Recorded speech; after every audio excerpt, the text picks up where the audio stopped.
Welcome to Introduction to Excel Lesson 8. Here we're going to be doing some work with graphing. To make a graph in Excel, you first of all have to highlight the data you want to graph. So I'm on the sum worksheet in our Sales 2007 workbook, and I'm highlighting the data from A3 to D7.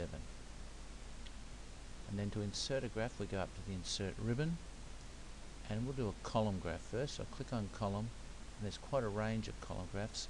I think we'll go with this one here, the 3D clustered column. Tap that once and up comes a 3D clustered column. We can up the top here choose a few different chart options. Chart option number 1, or layout number 1, has a title and a legend. So I'm going to click on that, and the graph now has a legend. If I click on the legend, it becomes selected. If I click in there a second time, I get inside, and I'll backspace out that title and type in first quarter total.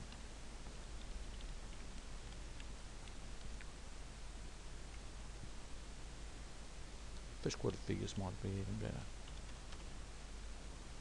Click my mouse somewhere else and it's deselected. If I click my mouse in the white area of the graph, I can click and hold and move the graph. The buttons on the corners or the sides, the mouse becomes a double-headed arrow. We can resize it. I'm going to make it a very narrow graph, or make it a very wide graph. If I scroll down the screen, I can also use the buttons on the bottom to make it a very tall graph. Going now to the sales report worksheet, and here I'm going to highlight the data from B5 to B8.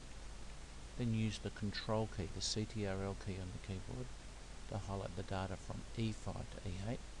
And again, I'll go back up to the Insert ribbon, and this time I'll click on Pi, and I'll go with a 3D Pi. And there it is in the middle of the screen. Again, there are lots of layout choices up here. I'm going to go with the first one, which is going to give me a title.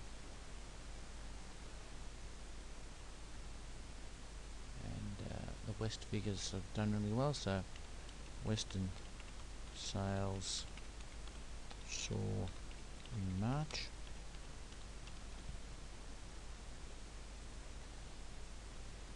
And if I click on the one of the labels that are on the graph, and then click and hold, I can move them off the coloured part of the graph so that they're easy to read on the white background. One more, let's go to the average worksheet. And again, I'll highlight this data here, A5 to A8, and hold the Control key and highlight this data over here in column E, E5 to E8. So the Control key allows me to highlight non-adjacent data.